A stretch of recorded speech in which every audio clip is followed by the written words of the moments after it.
He not only remembered these words but also acted accordingly to become an eminent person. और इसलिए उन्होंने इन words को सिर्फ याद ही नहीं रखा, उसके अनुसार अपने जीवन में काम भी किया। मतलब ये है कि उन्होंने टाइम की वैल्यू पहचानी और समय के अकॉर्डिंग उन्होंने काम करते हुए एक बहुत ही उच्च पद पर गए और उन्होंने एक ऐसे इंसान बने जो बहुत फेमस और रिस्पेक्टेड थे।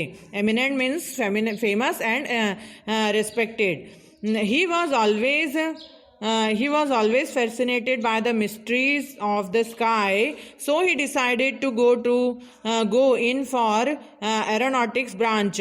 तो वो हमेशा से मिस्ट्रीज जो स्काई की मिस्ट्रीज थी, यानी कि आसमान में क्या है, क्या क्या चीज़ें हैं, वो देखना चाहते थे। तो ये जो चीज़ें थी इनको देखने की जो ललक थी, इससे वो एक एरोनॉटिक्स ब्रांच को उन्होंने चुना। When he got admission in the Madras institute of technology, his father was not in a position to pay the huge amount of a fee. तो जब वो उन्होंने मद्रास यूनिवर्सिटी टेक्नोलॉजी के इंस्टीट्यूट में उन्होंने MIT को ज्वाइन किया, तब उनके पिता के पास इतना पैसा नहीं था कि वो उनकी फीस भर सकें।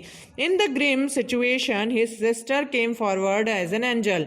और इस सिचुएशन में जो कि बहुत दुखद थी, उनकी जो बहन थी वो आगे आई एज एन एंजल, मतलब उनके सामने देवदूत बन के आई।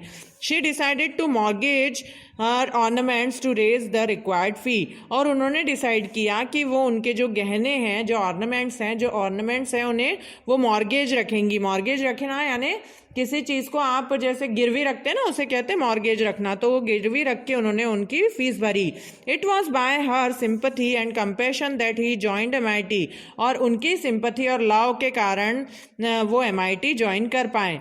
कलाम vowed then to redeem the ornaments as early as possible. और कलाम ने तभी शपथ ली कि वो अपनी बहन के सारे ऑर्नामेंट्स छुड़ाकर उन्हें वापस देंगे। The moment he started earning he honoured his commitment. और जैसे ही उन्होंने कमाना शुरू किया, उन्होंने अपना प्रॉमिस निभाया। At every step of his career, success followed him closely as a shadow। और उनके हर कदम पर सक्सेस जो है वो उनका पीछा करती रही। मतलब ये है कि वो जहाँ पर भी प्रयास करते वहाँ उन्हें सक्सेस मिलती। Padma Bhushan and then Padma Vibhushan were conferred upon him. और उन्हें 1 by 1 प्राइज भी मिलते गए, उन्हें पुरस्कार मिलते गए। पद्म भूषण और पद्म विभूषण उन्हें मिला। It was the fittest gesture of the government of India to bestow Bharat Ratna on him in 1997। 1997 में उन्हें भारत सरकार की तरफ से उन्हें भारत रत्न का जो पुरस्कार था वो दिया गया, जो कि बहुत सही डिसीजन था उनका। When he got this award, he told the media that he still remembers Ramananda crying in the class when I changed the rear row। और उन्होंने सबके सामने ये बताया, जब मीडिया के पास वो गए तो मीडिया को उन्होंने कहा कि मुझे अभी भी रामानंदा याद है, जो कि उनका बेस्ट फ्रेंड था बचपन का, जो कि रो रहा था जब उनकी जगह चेंज कर दी गई। तो मतलब उन्होंने इतने ऊंचे पद पर पहुंचकर भी अपने जो दोस्त हैं बचपन के, उन्हें वो नहीं भूले थे। On 25 July 2002, when he was sworn in as the President of India, the school celebrated the day as a festival। 2002 25 जुलाई को जब वो प्रेसिडेंट ऑफ इंडिया बने तो जो स्कूल था उनका वहाँ पर एज ए फेस्टिवल मनाया गया। Sweets were distributed among the teachers and the students. बच्चों को और टीचर्स को मिठाइयाँ बांटी गई। During the assembly teachers showered praise on him and exhorted the students to emulate this example.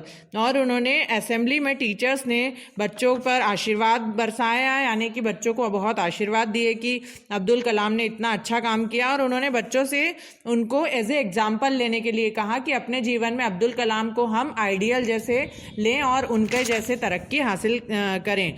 तो आज हम लोगों ने ये लेसन कंप्लीट किया है। कल हम इसकी ग्लॉसरी, आप लोग इसकी ग्लॉसरी पढ़ के रखेंगे।